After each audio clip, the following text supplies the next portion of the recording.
Welcome back everyone to another video. Today we're focusing on the countertops. So last week we did part of the ceiling, and over the last week finally finished up the ceiling. Just got to add some trim pieces along the edge, but we need to put some boards up before that. So I want to show you guys the finished ceiling, and then we'll work our way towards making these countertops. Here is the finished ceiling throughout the bust. Like I mentioned before, I do have to add some trim around the edges, and then also some trim wood pieces that are gonna kind of line the walls. But with the extra wood that we have, we can start the backsplash for the countertop. With all the plywood that we got, we also have some small projects, which one is attaching the backsplash plywood right there, and attaching the backsplash plywood right behind this cabinet. But we need to put a support piece of wood right there so that the plywood can attach to that first, and then we can measure for the plywood here, the plywood back there, and we can cut those two pieces out. We have the plywood for the tabletop or the countertop.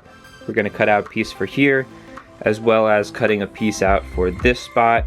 We do have to take into account the spacing of the sink, and then we're going to have the actual countertop come to here and then go along here. Right here is a gap that the tile, the backsplash, will just line right up to, and that'll create a nice flat surface that this can kind of sit against.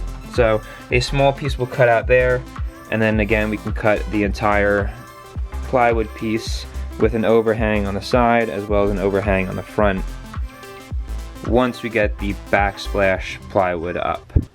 So here is me first test fitting a rough piece for the plywood for the backsplash. I did some measurements, took it back down, and was able to finally get it up into the place that I needed it to be. Once it was up, I started measuring where I wanted the sink faucet to be so that I knew where I could mount the actual switches so they wouldn't be in the way of the faucet itself. So right where those two X's are, that will be the faucet that comes up.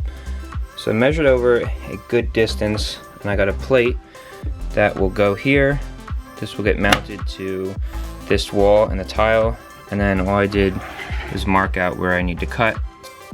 So here's the final piece going back in after everything is cut and lined in, putting all the wires through so that I can hook up all the switches that were connected behind the backsplash. Here is what the piece looks like fully installed. There is a little gap up here, but that would be filled in by tile, and it meets the top of the upper cabinets, and here is where the switches will be mounted. Once the board was completely in, I was able to finally wire up all the switches. One is for the interior lights, one is for the exterior lights, and one is for the water pump. I was able to mount the other piece of wood so that I could finally mount the backsplash plywood on this cabinet.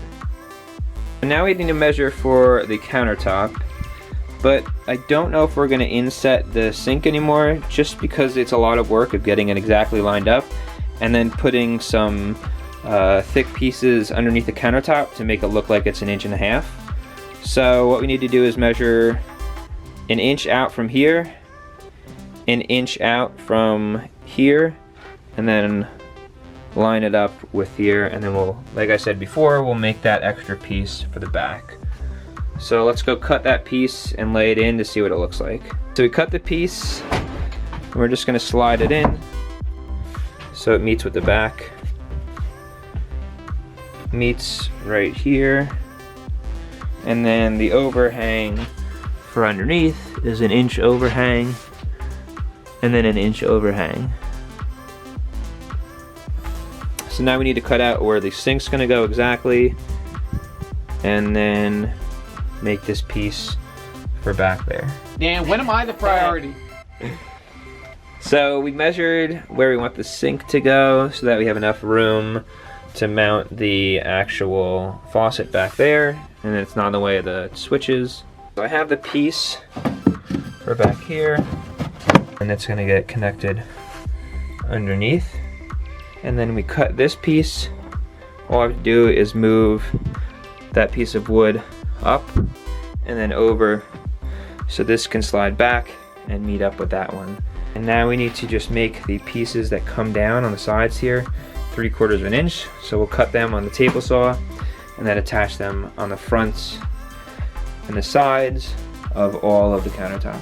Here I am just putting that extra 3/4 inch piece underneath all of the countertops to make it look like it's 1.5 inches thick. I used wood glue and screws to secure it, and after it was dry, I was able to finally start sanding it to make sure it was all smooth before I started putting the body filler on the outside to hide the crack. After I was finished sanding it, I decided to use the router to put a curved edge on the top of it to make it look a lot more professional and nice. So here is the body filler that I was talking about. I was able to mix a batch of it up so that I could start applying it to the outer edge of the countertop. After it all dried, I was able to bring the whole countertop outside, sand it down, and this is what it looks like, completely sanded and smooth.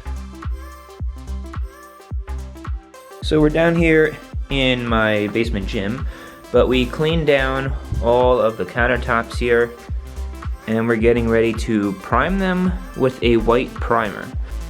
It's good for just any stained block that's on this, so that the resin will adhere to it. Here I am just applying 2 coats of the primer. It's a white primer so that it will have a nice white undercoat for the white countertop epoxy that we'll be applying. After I let the primer dry, I was able to put some painter's tape along all the edges so that when we applied the epoxy, it wasn't able to flow over the edges just yet. So this is the part where we are finally pouring it and can't mess up, so. Well, I mean we can, but I don't want to. So here I am just mixing up part B and part A of the epoxy, and then I added the white dye after I was done mixing everything.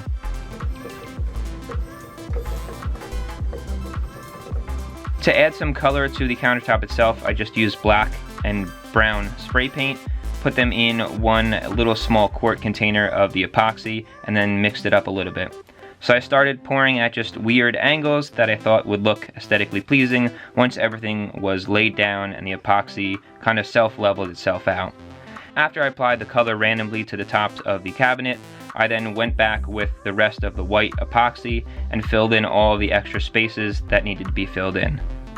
So after it self-leveled itself, this was the final result. I did use my hand to kind of move it around and make the lines and color a little bit more natural. After we waited about an hour and a half for it to kind of thicken up a little bit, we were able to peel the tape around the edges so that it could flow over the sides of the countertop. And here is what it looks like while it's still drying and dripping. This was the final results about 3 hours after we poured the epoxy on the countertop. So we just need to wait till tomorrow until it dries. So that is the finished countertop. I'm not going to put a sealer on it. The epoxy that we got is pretty hard and pretty durable. But the next thing that we're going to need to do for the countertop or the countertop and kitchen area is just put the tile backsplash. That's going to be in another video. Might not be happening right now. I need to get the tile saw that I do have. A friend is using it. So I'll get that, finish that up, and then the kitchen backsplash countertop area will be complete. So those are the finished countertops. I hope you guys like them as much as I do. I'm very happy with the way that they turned out. I do need to let them cure for at least a week. They are dry right now, so that's why I test fit them in to see what they look like.